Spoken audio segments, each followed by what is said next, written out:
guys, I gave you a tease earlier this week that I was going to drop a podcast on here that I listened to last weekend that's phenomenal, and perfect timing because it follows up the webinar that we just did a week ago about all of the holes that are left in your thought processes and your skill sets after you graduate PT school. So you thought 7 years of college, 3 years of grad school, 4 years of higher education, becoming a doctor would allow you to be an effective clinician.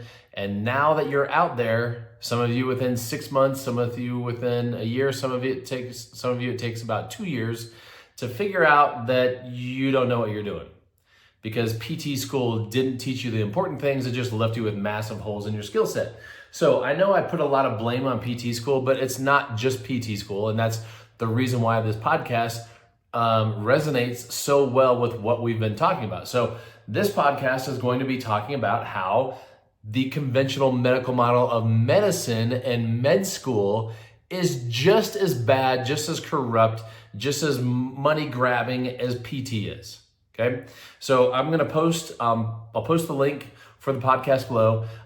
It's Casey and Callie Means, who are brother and sister, and they're on the Joe Rogan Experience. So I'm gonna post the Joe Rogan Experience down below. Now, if you've listened to Joe before, you know it's gonna be a 3-hour podcast, which is great because he's gonna dive deep and let them dive deep into their experience, one, going through med school, getting out of med school, working in the broken system, pushing the broken system without thinking about what they're doing, which is a lot of what you are doing, going through PT school, getting out and pushing PT, then realizing this is bullshit.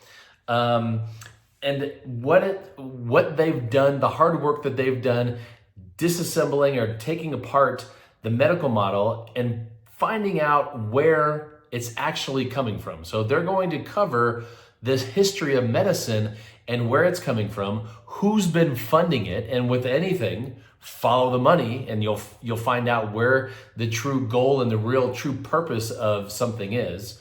So we're gonna break that down for you. But I want you to just watch and listen to the parallels between med school and PT school, medicine and physical therapy.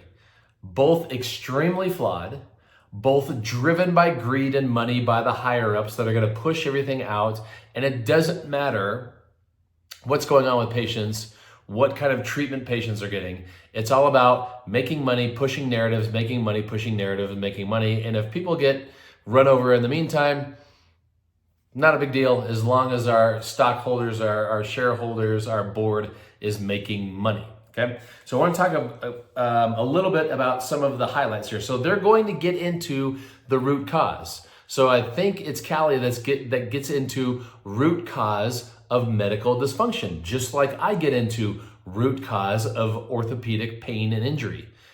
And if you get to the root cause, you don't have to waste your time with all the other stuff. But what you're finding out, and what Callie will tell you, is if you don't push the narratives of medicine and you actually get to the root cause, it's way easier, but it doesn't fund the system. It doesn't make pharmaceutical companies any money. So that's not what you're taught to do, because who drives the education system in the medical scenario?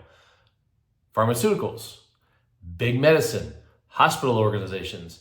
Do they want people to get better faster and stay better longer? No, that doesn't feed their bottom line. Just like physical therapists that have somebody come in for an eval and they tell them, well, you better schedule 2 to 3 times a week for the next 6 to 8 weeks.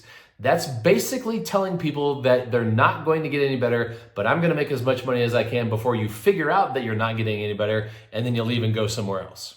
Okay, so they're going to get into root cause. They're going to get into evidence-based practice, which is phenomenal because they're going to say the exact same thing that I've been saying when people post on my Instagram reels, when I'm talking about physiology, neuromuscular physiology, which is not open for debate, it's fact.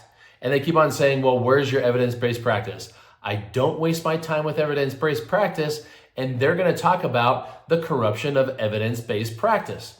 They're also going to talk about siloing and how in med school you're taught to silo. In PT school, it's called differential diagnosis. So you're supposed to get to a specific diagnosis so you can prescribe the protocol of the stretches and exercises that go with that diagnosis. Don't apply any critical thinking. Don't get to the root cause. Don't apply neuromuscular physiology and actually solve their problem, which is unique for each individual, which is actually way easier than trying to silo people and then trying to jam a square peg into a round hole and give them the 5 exercises and 4 stretches that go with this diagnosis, and then wonder why on visit number 6 they haven't made any progress. So they're going to talk about siloing. In our world, that's called differential diagnosis.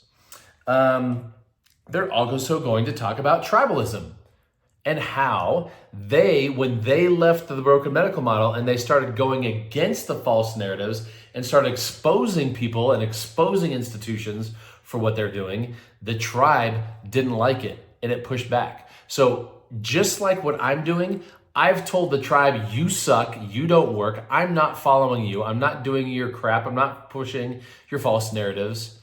And so what did the tribe do?